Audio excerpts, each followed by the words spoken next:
goes for two. Kickers are extra, I give them the boot. Ooh, going for two. Sit back, relax while I grab me a brew. Ooh, now I'm reclining while putting my time and I'm ready to go. My spine is aligning and much my lineups, my bank account grow. I am so rich, but knowledge is all that I'm leaving it with. Ooh, listen to this. Multiple options, how far can I get? Ooh, DFS Dynasty redraft tonight, I'm not finishing last. I'm finishing past any and all, I am looking to last. What else? This spot is popping and I am so locked in and only opening the door when it is opportunity knocking. And all of these spots keep on talking and talking. So what are we talking? What kind of alignment? And running it deep, even players forgotten or came from the bottom or hitting that top. And this spot is popping, yeah, this spot is popping. And woo! This is the armchair, yeah. Put up your arms, yeah. Sound the alarm, yeah, yeah, yeah. Woo! This is the armchair, yeah. Put up your arms, yeah. Sound the alarm, yeah, yeah, yeah. Woo!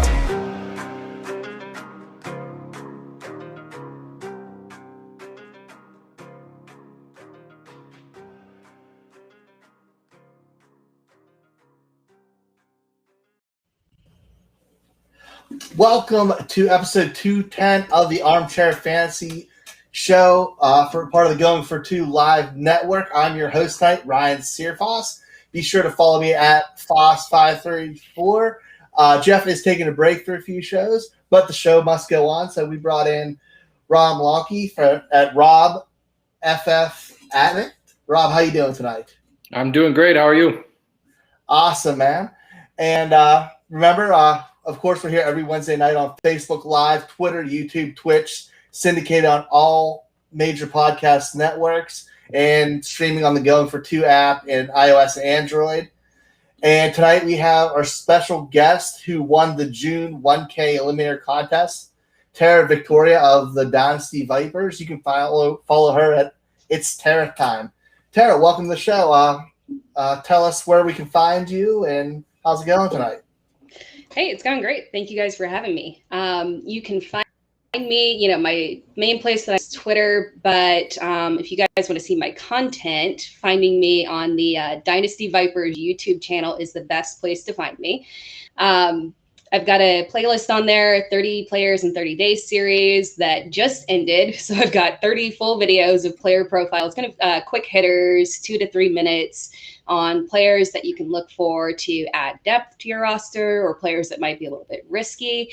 But it's some, good content that'll be there for everybody leading up to, as they're going through their drafts and leading up to the season. So if you want to head over there and check that out as well. And then just, Dynasty Vipers content in general. We do the Behind the Grind show there. That's our regular show that I do with Matt and Cal and Major. Mondays at 9 p.m. Eastern is when we're usually on, but you can catch us at some other times too. But we interview everyone's favorite analysts and leaders within the fantasy football community. So it's a really awesome series to kind of watch and get to know the people that you love behind the numbers and behind the rankings and recommendations that they give you.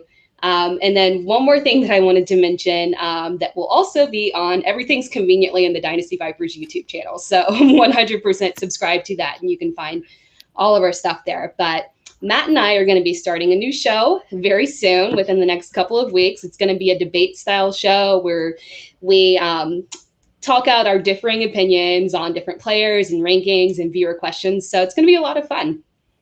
Awesome. Well, I'm excited to have you on tonight. We'll be talking some overvalued and undervalued players. But tonight, before we do that, we're hopping some news and notes. And our news and notes are brought to you by the Dynasty Trade Calculator. Everyone hates bad trade offers, right? And no one wants to be that guy sending trash trades. So never send a bad offer again with the Dynasty Trade Calculator. Visit Going for Two DTC to sign up for just $15 a year. And remember, that's Going for Two DTC, and you won't send any more bad trades. So we're going to hop into this. Rob, we're going to go for you first. We haven't heard from you for a while. Javonte Williams is expected to lead the backfield for the Chargers. Are you buying this talk right now? I don't know if I'm fully buying into it. I think this backfield's got the look of a committee. I can see that, I can see Williams eventually being the guy in the second half of the season, but he wasn't a big pass catcher in North Carolina. Michael Carter did a lot of that. So I expect Melvin Gordon to stay involved. He hasn't been super efficient throughout his career, but I highly doubt he's just going to lay over and let a rookie take his job. I like Javonte Williams a lot more in Dynasty than I do in redraft this year. I think he's got some flex appeal. Gordon has struggled with injuries. But as far as being a set it and forget it RB2, I'm not quite there yet. I'll need to see a little bit more. I think this has got a two-headed backfield look to it for most of the season. Yeah. How about you, Tara? Do you think he can get at least 50% of the carries? Do you think it's going to be a little bit more or less? Where do you feel for him?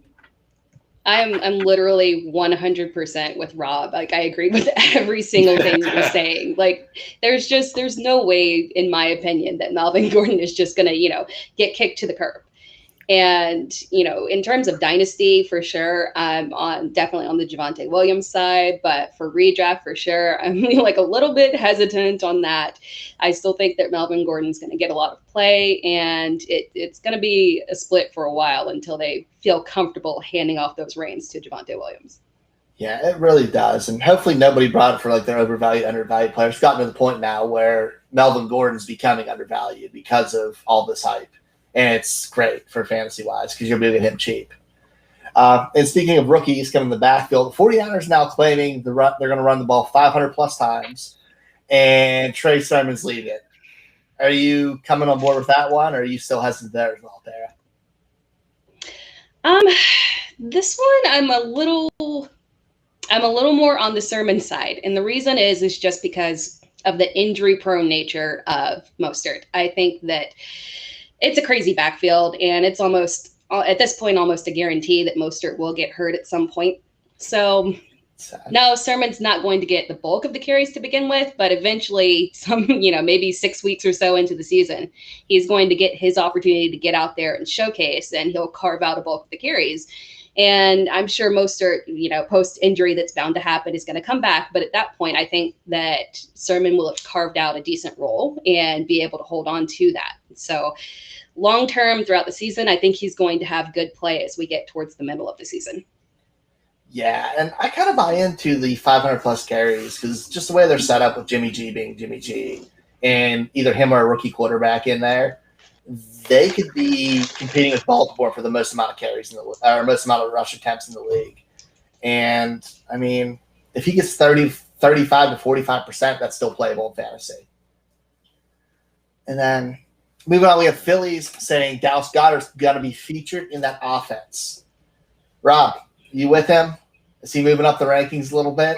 I mean, who else are they going to feature? I mean, yeah, I'm totally buying this. I think he's their most consistent weapon. I'm a big Smith fan. I think he's got the possibility of having a big rookie season, but there's plenty of room for him to have that big rookie season and Dallas Goedert to be focused on this offense as well.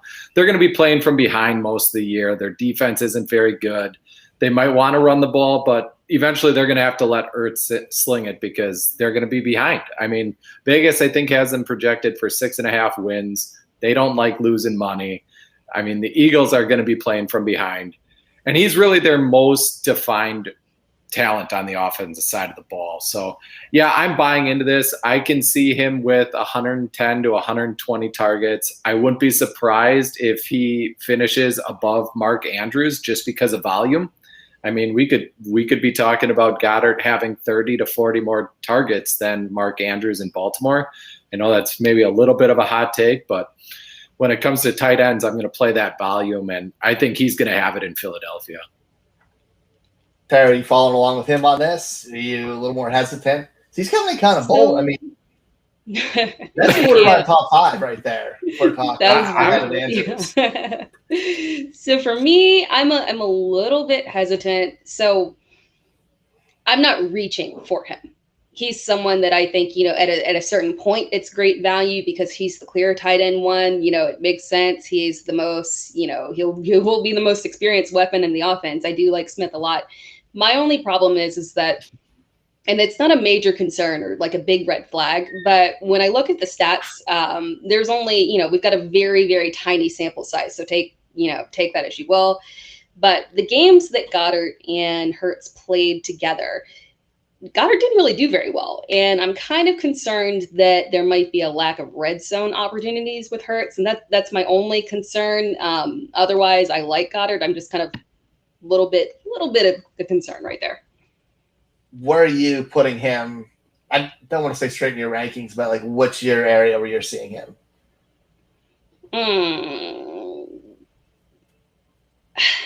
I would take him over an Irv Smith. So he's around that 10 area for me. I would take him over Irv Smith just because I know he is the clear number one. But beyond that, I'm gonna settle right there. That's where I have him.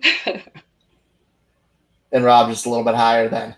Yeah, I'm a little bit higher on him. I think he's got a more defined role. I think he's got an easier path to targets. Not too concerned about Zach Ertz. It seemed like the writing was on the wall for him last year. Hopefully this is the year that Goddard really takes that over. I'm hopeful, and I'm going to play the volume at tight end. So I do have him underneath Andrews. I have him in that 7 spot. I feel pretty comfortable with him there, but I think that target volume has him with the potential to finish even higher than that. Yeah, in all reality, that's between 7, 10, all that is kind of they're all anyways. You get me anywhere from tight end 7 to 15. You got the same thing. Last one. The news is Ravens are talking J.K. Dobbins being a capable pass catcher in the or being a part of the passing game. Tara, where are you at with him? I think it's a possibility. And the reason I think that it's a possibility that they do go that direction is that I'm convinced that the Ravens are going to push more pass volume in general. I think they're really invested into it, and it makes a lot of sense to include J.K. Dobbins in that. He's a very versatile back. And to not give him that opportunity and to keep pushing it more towards the committee with Gus just seems a little unnecessary from an offensive perspective for them. So I anticipate that they are going to increase the pass game and that Dobbins will benefit from that. Music to my ears. As a Ravens fan, I kind of feel the same way. I'm all in on him getting more. If it's 30, 40 catches, that's huge for fantasy. That puts him Rob, I don't like that sound. No, I'm not on board here. Your answer. I'm not on board here. No, and I love Dobbins and the wording capable. Yes, absolutely, all day long. Totally capable. And I do agree with Tara that they do want to push the ball more. They want to throw the ball more. But I think that's why they drafted Bateman and got Sammy Watkins. I just don't see Lamar Jackson dumping the ball off when he can take off and run with it. We see that with running quarterbacks, all the way back. It's a trend that we continue to see. It's just not something these athletic quarterbacks do, is throw the ball to the running back. So I don't fully buy into it that he's going to get used as much as we would all like. I mean, the past 2 years, he's only thrown to running backs 51 times. There's just, I got to see it to believe it first with Dobbins and the passing game.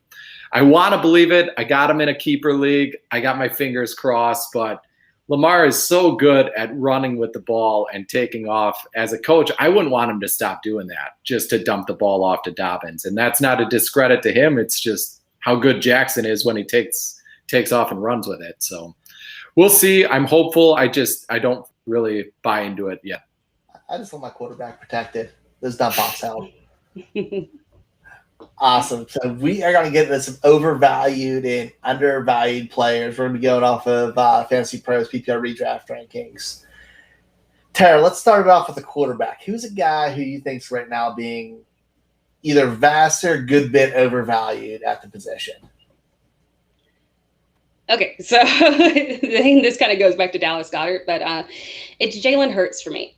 So I am not convinced. I'm not really sold on the long-term guarantee of him. I think that he's being drafted as someone that you can depend on to be, a QB for you for a long time. And I don't feel like that's really a guarantee. I like the rushing upside. I think he's more than capable of producing from a fantasy perspective, but I get concerned about Philly and if they're really going to be long-term committed to him. Yeah, I mean, I get that. And he wasn't super accurate last year. And it's kind of because he was exciting and running the ball. we kind of gloss over the fact, he completed like 56% of his passes. And a lot of other quarterbacks in similar positions get hammered over that. We kind of just push that to the wayside because of the surrounding cast.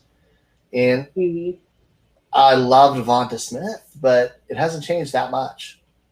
Yeah. The line hasn't improved. Definitely a big concern for me. Yeah, I'm right with you. He's right now QB 10, which I can't see him jumping that many more spots than that. Mm-hmm. You kind of there with that, Rob, or are you? I don't mind ranking right now. I think with his legs, he'll be able to maintain about that range of outcome, that 10, 11. And the reason I think he's getting drafted there is because of that potential with his legs. I mean, we got to remember Lamar Jackson wasn't very accurate his first season. Josh Allen wasn't very accurate with his first season. And they're going to tailor, or at least I hope they're going to tailor the offense more to Jalen's skill set than it was to Wentz's. So I think you're going to see the offense look a little bit different. And we got to take everything with the Eagles in 2020 with a grain of salt. I mean, they had 8 injuries across that offensive line. The only wide receiver that didn't get hurt was Greg Ward. Goddard and Ertz both missed time. Miles Sanders missed time. I mean, there is so many guys that were in and out of the lineup that it's hard to take anything, for granted that we saw last season. I think we're going to see a big difference in the offense. So I do think he's a little overvalued, but I think he's there because of the potential that what he can do with his legs. And I think that's what's going to give him a safe floor. So I totally buy the a little bit overvalued, but I'm okay with it just because I'll bet on upside there. Perfect. And who's your overvalued quarterback? Russell Wilson. At 6, it's just crazy to me. Since Ryan Tannehill took over, he's averaged more points than Russell Wilson, and he's down there at 11. Russell Wilson is a roller coaster. You're just as likely to get 35 out of him as you are to get 12. They want to run the ball more. At 6, I want a guy like Dak or Lamar that I feel is going to give me 20 to 25 every single week. And I just don't have that with Russell Wilson. And I love him as a player. I think he could totally do it.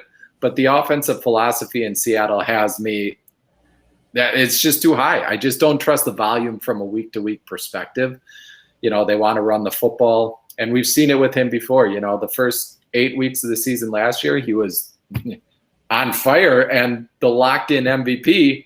And the last 8 weeks of the season, we're wondering where the hell he went. And it's too much of a draft price for me to get in on Russell Wilson when I can take Ryan Tannehill 3-4 rounds later and essentially get the same level of production. Any thoughts on him with that, Tera, or you feel? I agree with you, and it's hard for me to admit because I just took him in a dynasty startup, and I was trying to sit here. I was like, how quickly can I look up the draft board and see what quarterback I drafted him as? But I agree with you, and that was the hesitation with me and why I took so long on the pick is that I'm not a huge Russ person in terms of the consistency because he will disappear at times, and that worries me. I do think that I believe in him from a long-term perspective. He's a solid quarterback to have as your quarterback 1. I wouldn't be reaching for him. Yeah, that one's a tough one for me because I completely agree. It's just the problem of him absolutely disappearing in some games. And that's not his fault, but it still affects fantasy managers all the same, It's just tough. Yeah, he's where he is, but I think we are kind of a little high on him now. So I don't hate that at all. I'm bringing one that's a little bit weird, and it's maybe a little hottish. It's Justin Herbert. We're talking about him now with these top 5 guys who are locked in. But I know he set the world on fire. His final numbers look great. It was an unbelievable rookie season. But if you separate his games from the first 7 to the last 8, his average per game passing yards went from 306 to 273. So decent drop off there. His touchdowns went down from 2.4 to 1.75. They were passing 39 times a game with him there. But this team now has changed a lot. They've gotten healthy on defense. They got Bosa back. They got Derwin James back. They're not going to be having to throw. They're borderline top 10 defense, and they're not going to have to throw the ball 39 times a game, 40 times a game. If that volume's there, that could hurt. He lost his tight end, who he targeted 93 times last year, and brought in Jared Cook, who is old. Like, the situation's fine, but the fact we're drafting him above Dak sometimes, the fact drafting above Lamar sometimes now in redraft, it's getting dicey for me. I love him long term. I still love the player, but I hate where we're drafting him now. Yeah, I agree with that. I'm high on his receivers for this year, because I think even if he does have some regression, it's not going to really affect them in the way that they play. Like a Keenan Allen is he's more target dependent, and I think that he won't have a problem getting those targets versus the need for getting a bunch of touchdowns. But yeah, I'm with you. I like more stable options with, saying I don't think he should go over a Dak. That doesn't make sense to me. So I agree with you that there could be a little bit of a regression. I'm not too worried about it. I'm not worried about his receivers, but I think the offense will be a little bit more diversified this year. Rob? Yeah, I don't mind him where he's at. I would definitely take him or Aaron Rodgers before Justin Herbert. But as far as the volume, I don't see if they're going to have a choice but to sling it. I mean, who's their running back? And I love Eckler, but he's not a guy you're going to hand the ball off to 20 times. No. And the guys behind him were garbage last year. I mean, Kelly was terrible. Justin Jackson was in and out of the lineup. They got rid of Ballage, who did okay for them. Like, I just don't know if they have somebody that they're going to feel comfortable giving the ball to on the ground 10, 12 times a game. I think they're going to be forced to let Justin sling it. They got the offensive line upgrades to let him do that. I think they're going to unleash him, to be honest with you. So I'm okay with them. And that's not to say that they don't want to run the ball. It's just, I don't know if they're going to have a choice because they don't have a running back that can. Are you taking him over any of the big five quarterbacks? I would not the big five, no. But Russell Wilson, he's a guy that I'm a little torn between. But again, I would have Rodgers over both of them. I'm terrified of Rodgers, so I don't agree with that. He's playing. He's playing. He is. I agree. I was not drafting him in the Scott Fish Bowl just because of the fact that in the event that he didn't play, I didn't want to tank myself completely in that. Right. But in other redrafts, I think it's really it's perfectly fine to take him. He's playing. Yeah. The trade is not a possibility. So you're good. Yep. All right, let's get some running backs in. Tera, give me one here. Overvalued running back. Oh, can you guys hear me? I can, yep. You can? Okay, maybe it's Ryan that's breaking up a little bit. Yeah, I think so. Okay. Yeah, there you go. Yeah, overvalued running back here. All right. So my overvalued back is Swift. And it's not because, I think he's great from a talent perspective, but I genuinely don't believe that Detroit is going to commit to a workhorse running back.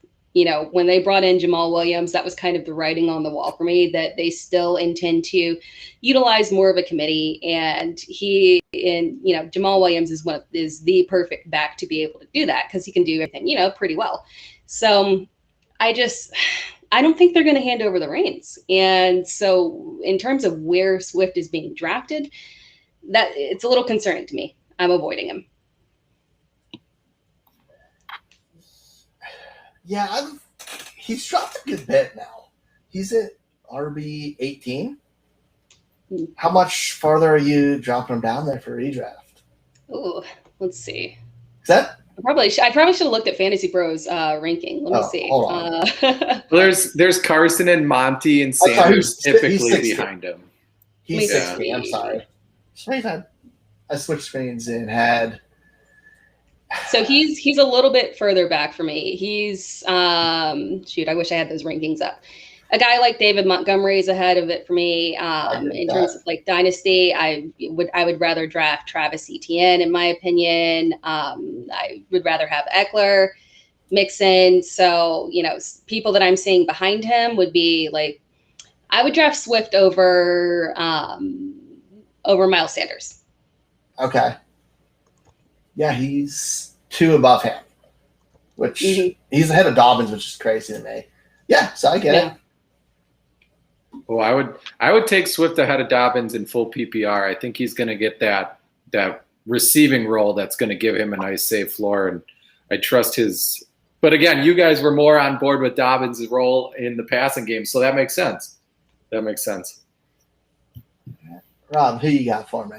I'm going to duck my head as I say this because everybody's going to come after me. But Cam Akers for me is, everybody talks about him as this locked in RB1 with top 5 upside. And I can't help but feel we're doing the same thing with Akers that we did with CEH last year. Like, set it and forget it. That's Kareem Hunt. And now we're doing the same thing with Akers. Set it and forget it. This is Todd Gurley. And I'm not doing it. I think he's being drafted way too high. And everybody wants to talk about how great those last 7 games were. But they weren't all great. I mean, he had 21 carries for 34 yards against the Cardinals. So they weren't all great. And in those 7 games, he only had 11 catches. And 3 of those were with Darrell Henderson on IR. So he was the lone dude getting everything, and he still only had 11 catches, which over 16 games amounts to like 25 catches. You have to be insanely good on the ground to finish top 10. I mean, we see it with Nick Chubb in 2019. He had 300 carries, 1,500 yards, only 35 catches, and he was RB 11 in points per game.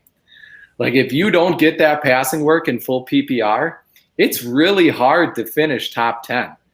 And that's where I get stuck with Akers. I think he's going to get the vast majority of carries. I wouldn't be surprised to see him at 250 carries. But if he's sitting at 25, 30 catches, which is kind of where I have him at, I don't think the upside is there with that kind of passing work. I would take Mixon ahead of him. There's a couple of guys, Gibson, I'm a little bit more bullish on. I think he might get more play in the passing game. Where Akers, I just don't know if that's there. And when you look at McVay's offenses in the past, outside of the years he had Gurley, he hasn't really targeted the running backs as much as fantasy owners would like. And I'm not ready to say that Akers is a Gurley level talent. I fully believe in, I appreciate and respect the upside because it's there. I just don't know if I would buy into the price right now for admission. I feel a little gut punched by it because I fully believe in Akers in that system. Like, the reason, like you mentioned the volume, like those last 7 games, the reason I believe the volume is because those are games that mattered. They were games in the playoff hunt, in the playoffs they went through him.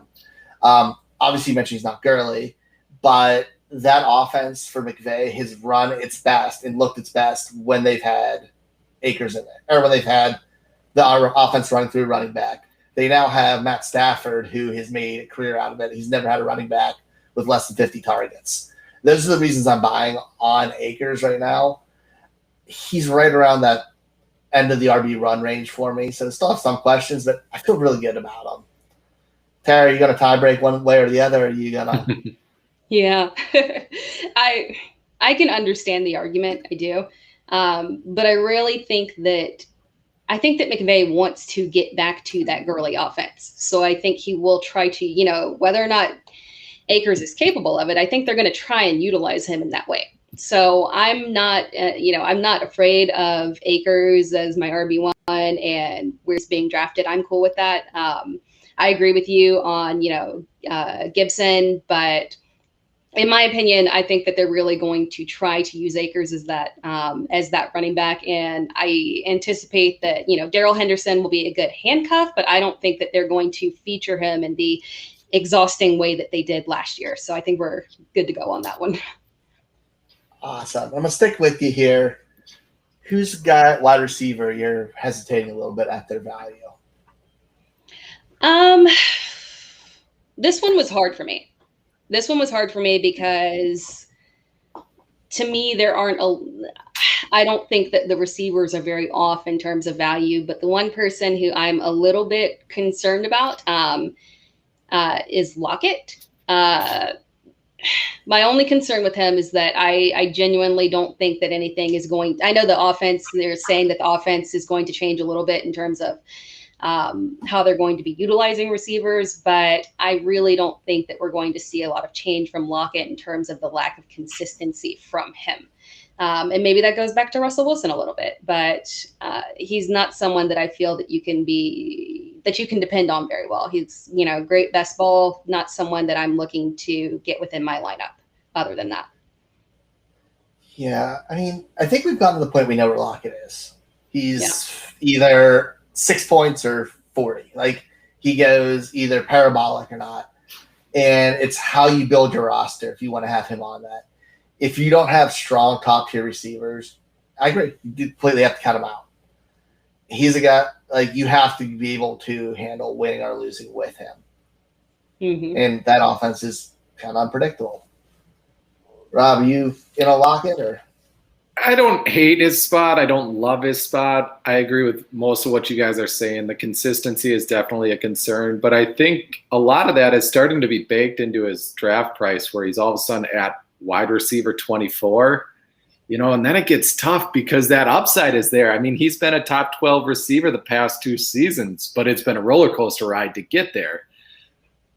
But then when you're drafting him down there, how many other guys are consistent on a week-to-week basis too? And yeah, I think what Ryan said is you got to kind of play your roster by ear, see how comfortable you are with the guys on your roster. If you got some consistent guys that you feel are going to give you points week to week, I might be more inclined to take a swing on Lockett just because he can win you a week. He can win you a playoff week. But I totally get it. I don't know if you ever feel comfortable with him in your lineup. You don't. So that's where it gets tough. And looking at his ADP now, 23 seems late. When you said it, I'm like, that sounds really late for Lockett. And he probably will finish somewhere around that, but he's going to finish in an ugly way. Guys who are going right after him, Kenny Golladay, who I'd probably still feel more comfortable with. Brandon Ayuk, no matter how you feel about him. Jamar Chase, he has as much upside as anybody. Odell's after him. Chase Claypool, T. Higgins, Cortland Sutton. There's a lot of guys right after him who I'd probably draft over him. So, yeah. Exactly. I really like that, and it kind of made me hesitate on my feelings about him. All right. Rob, who you got? Mike Evans. This one was easy for me. He had 13 touchdowns on 109 targets. I mean, it's just not repeatable. And that he only had 109 targets with O.J. Howard missing 14 games and AB missing 8 games and Chris Godwin missing 4 games. And what is going to happen when all of these guys are on the field and we've seen them only generate 109 targets in 16 games last season? And what happens if that touchdown rate comes way back down to his career average? I mean, he's been a good scorer in the past, but I mean, 13 on 109 targets is insane. It's a super high rate. I believe it's a higher rate than what Devontae Adams scored at. I mean, it's just not something you can trust. And all of a sudden, Tom Brady has got a whole bunch of new toys he's going to be able to play with week to week. And then the other issue is that defense is top 3. They got a 44-year-old quarterback or 43, however old he is. He's been out there for so long, it's hard to keep track. But I think there's going to be a couple of games where they're going to be able to run the ball. They're not going to have Brady sling it 40 times. And I just don't trust that volume with everybody else in Tampa Bay. And right now he's at wide receiver 18, which is just way too high for me. Way too high. Yeah, it hurts because he gets 1,000 yards and double-digit touchdowns like clockwork every year. But, yeah, I mean, he's 14 on that right now. I don't know. Yeah, that's crazy. I mean, when you look at those last 8 games where Godwin, AB, and Evans were healthy, Evans had 63 targets, AB had 61, and Godwin had 55. So, I mean, you're not even talking about a 1, 2, 3. You're talking about a 1A, 1B, 1C, and it's going to change week to week, in my opinion. And I'd rather take AB. He's being drafted at like wide receiver 40. That's where the value is. I'll take somebody else if I'm looking at Evans. Yeah, I'm comfortable with him around that Lockett range where we talked about him. Yeah. Tara, you kind of agree? I've seen some nodding when he said this. I completely agree with you on that. Yeah.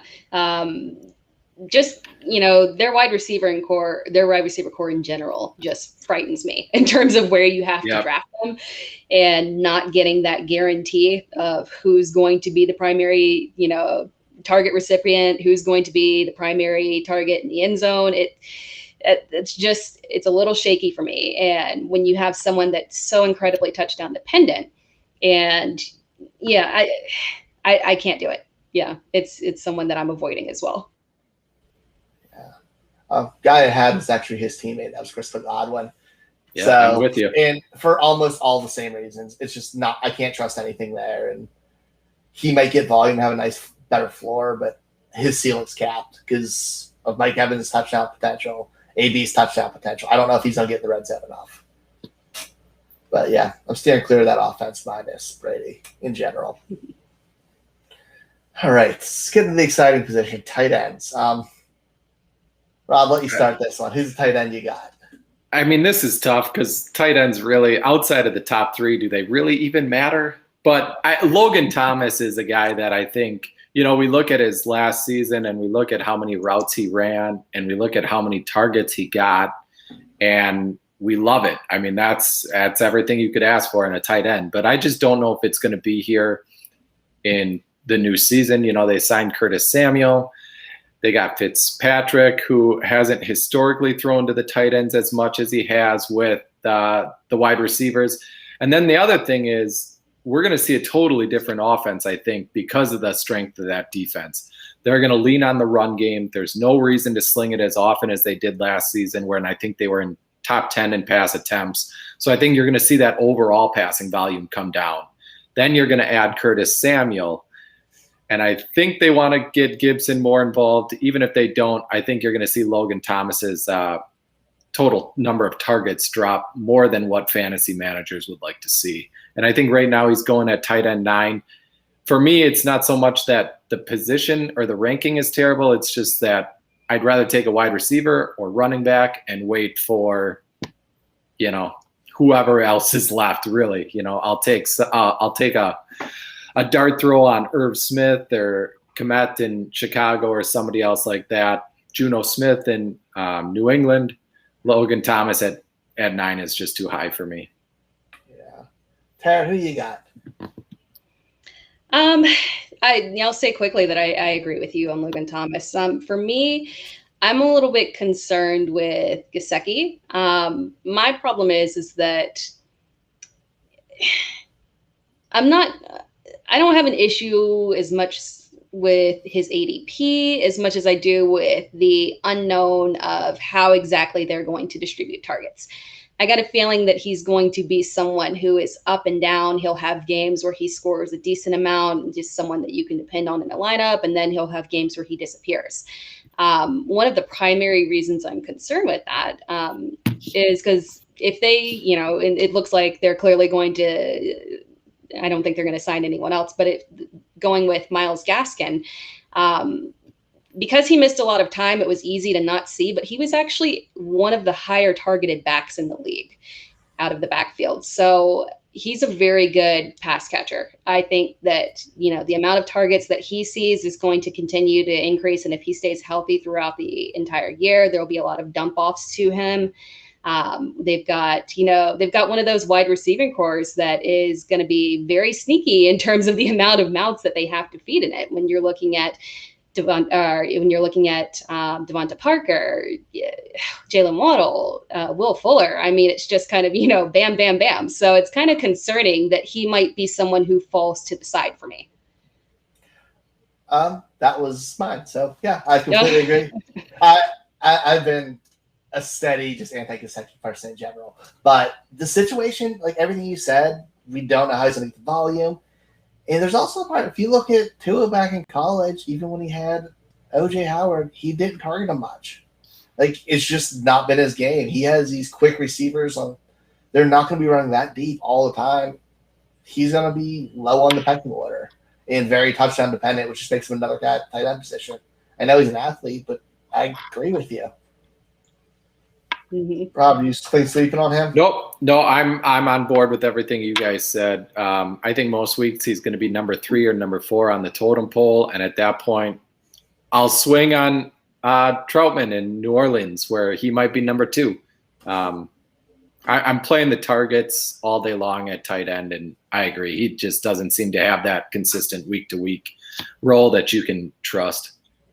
Perfect. Now let's get positive here. Let's talk some guys who are undervalued.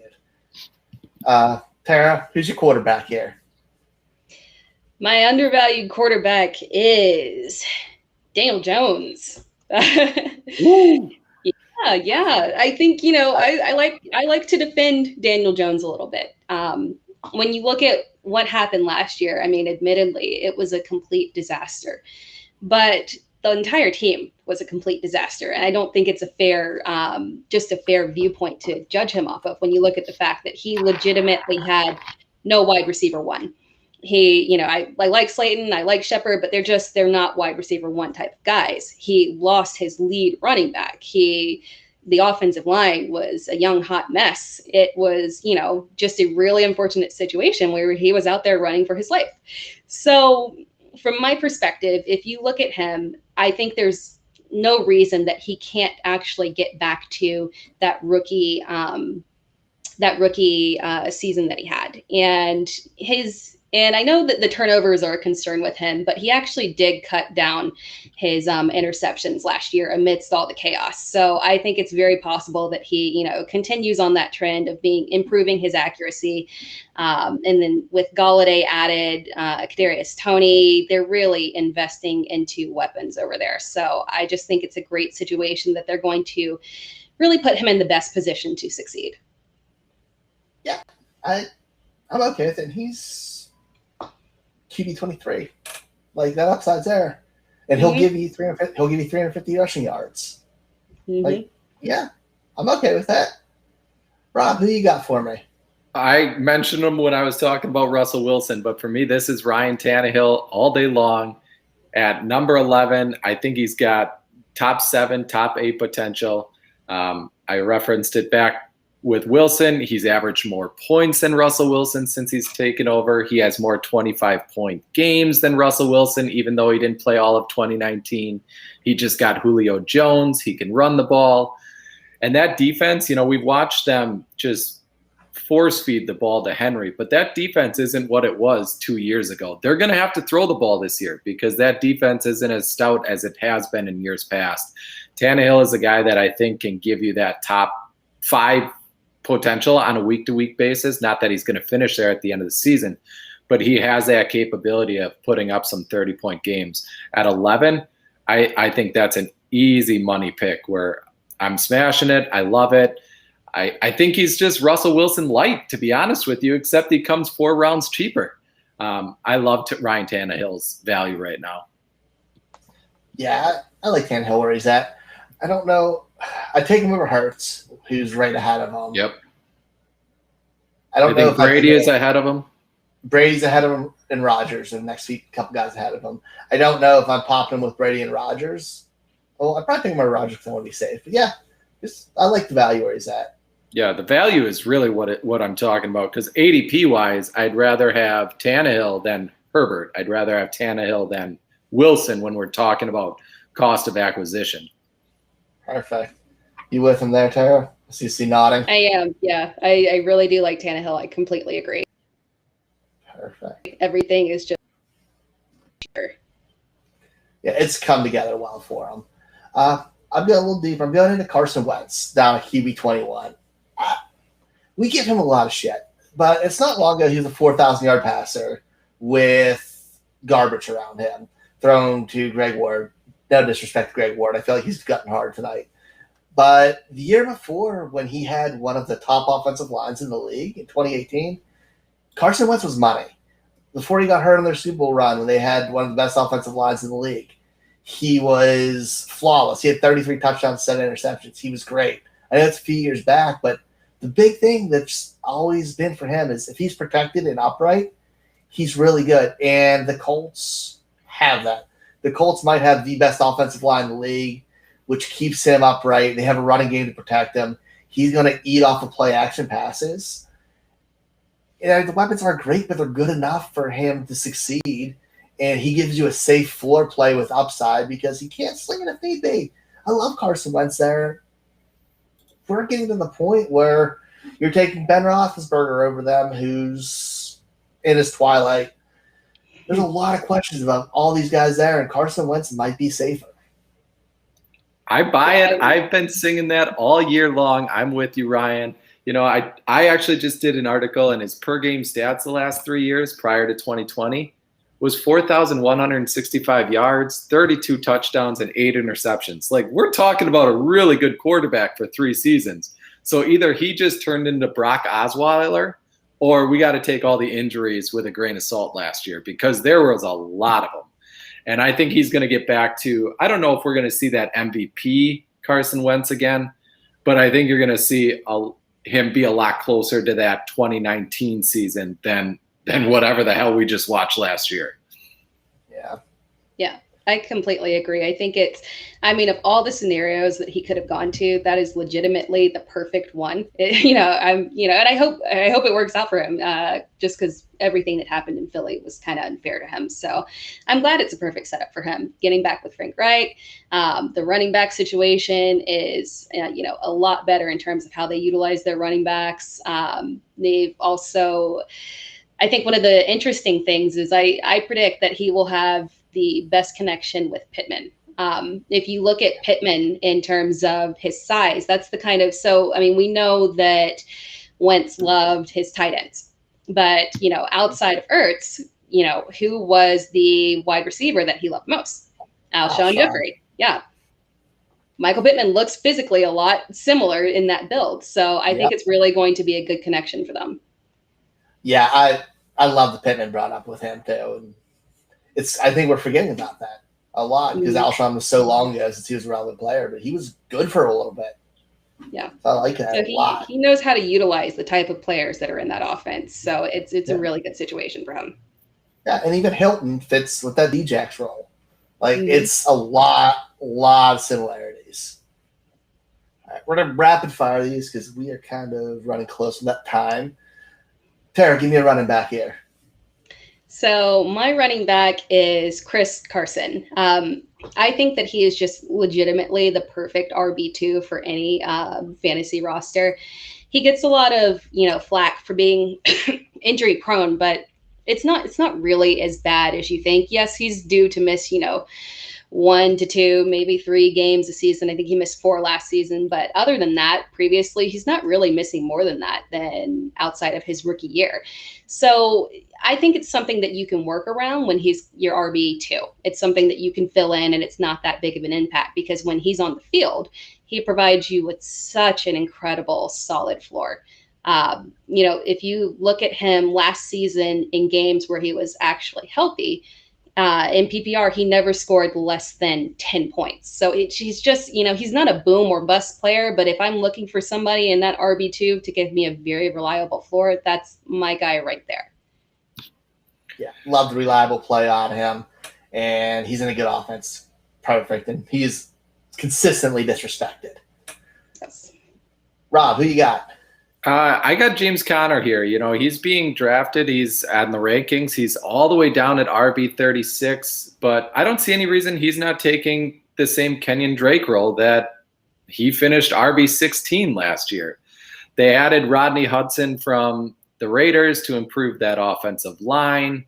If Edmonds was going to be the guy, we would have seen it already. He's never had more than 100 carries in a season. That's just not what he's going to do.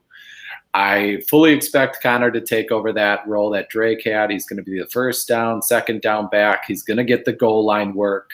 And we've seen Drake finish as a mid-tier RB2 with Edmonds there. So at RB 36, I think it's a really good value play. Yeah, there are those injury concerns, but the price, there's not a lot of risk with that anymore, and you're talking about possibly getting a back end RB2 at an RB3, RB4 price.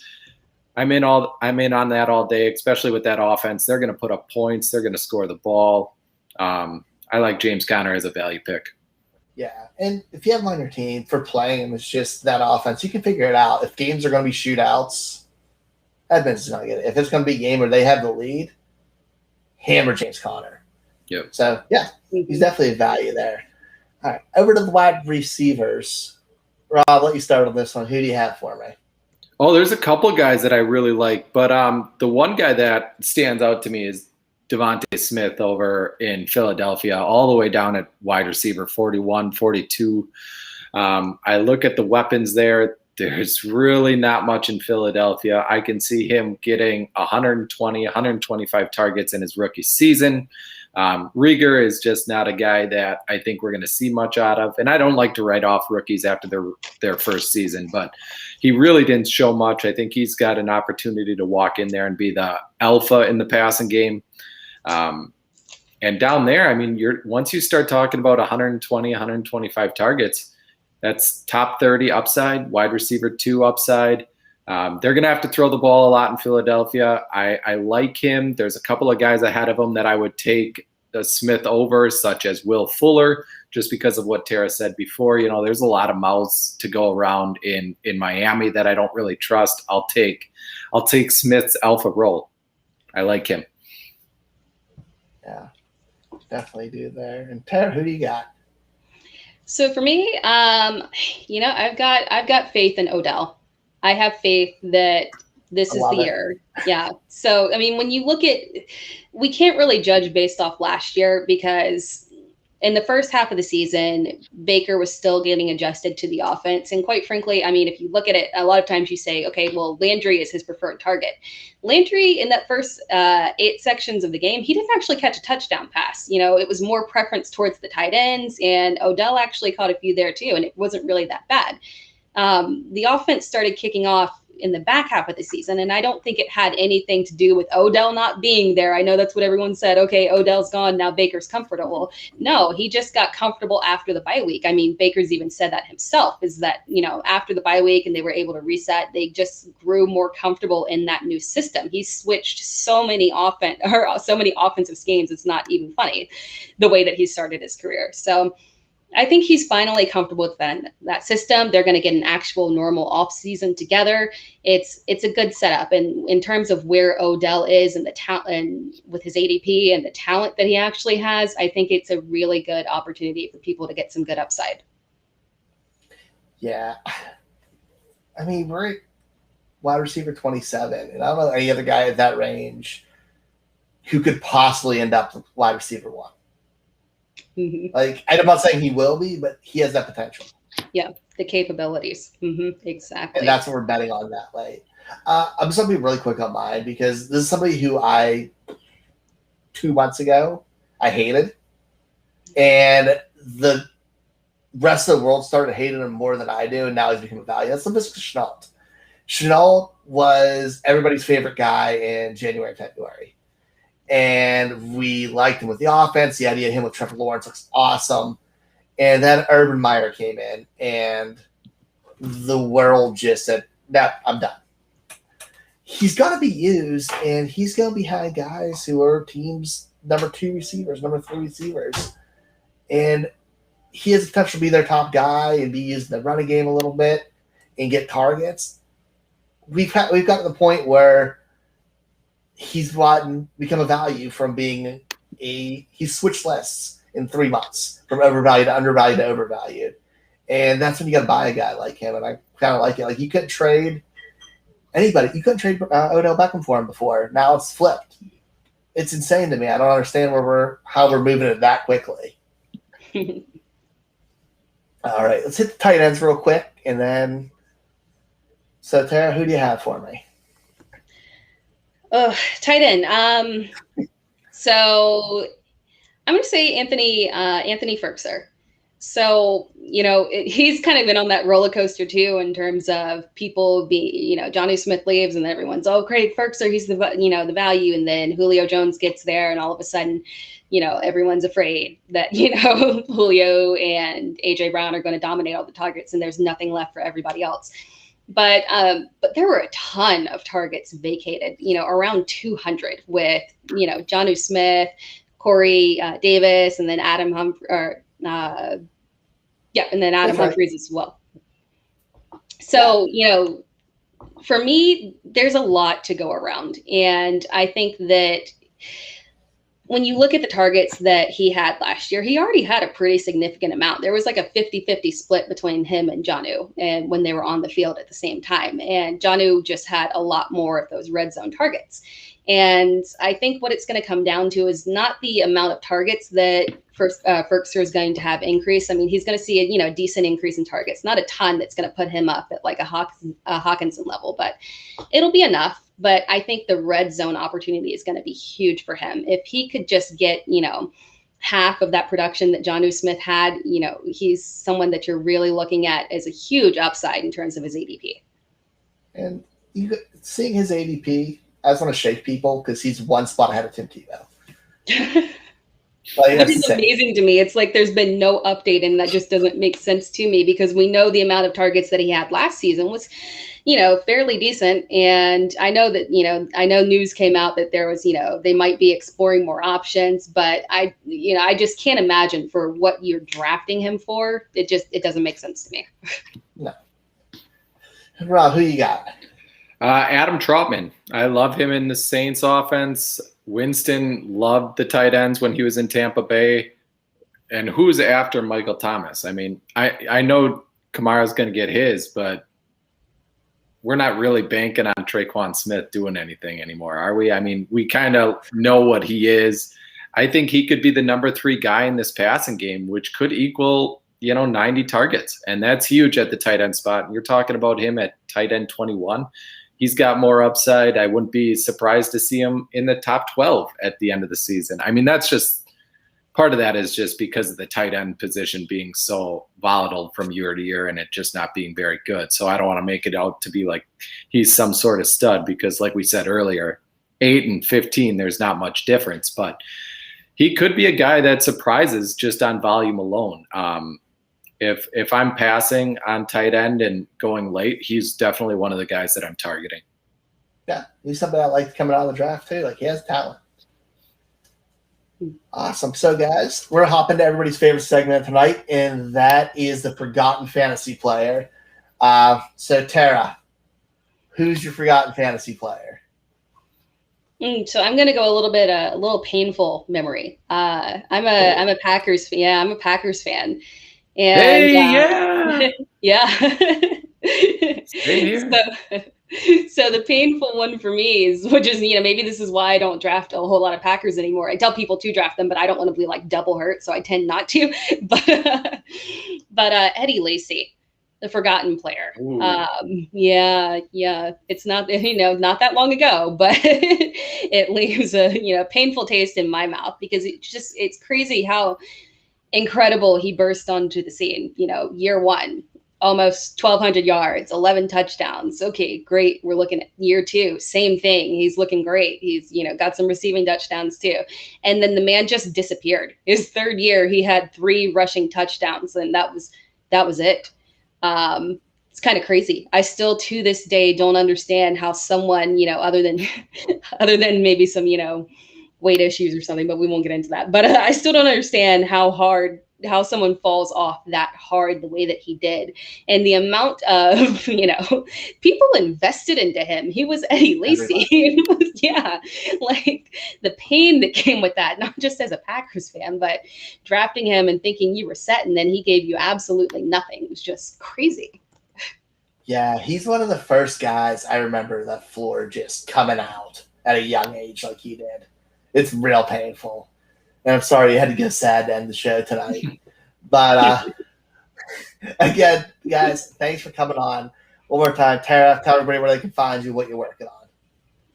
Yeah, everyone just really go to the Dynasty Vipers YouTube channel. I advocate not just for my content, but the Vipers content as a whole. We've got a lot of incredible stuff going on there in terms of new shows. We're bringing on not just me, but we're bringing on a lot of other shows as well to really diversify our content. So 100% go to the Dynasty Vipers YouTube channel. You can see my It's Tera Time playlist on there for some of the profiles of players for depth, a few that we talked about today. So you can go check those out. And just look forward to the new show coming out from me and Matt in a couple weeks there. Awesome. Ron, what you got? Tell us where we can find you and what you're working on. You can find me a couple different spots over at Going for Two, Fantasy Six Pack, Dynasty Nerds, and I just started as a fantasy correspondent with Fantasy Pro. So you can find me in a couple different spots. I'm on Twitter at RobFFAddict. Yeah. Awesome, guys. And again, thanks for coming on. Find me on Twitter at Foss534, and we'll catch you guys next Wednesday. Everyone have a great night.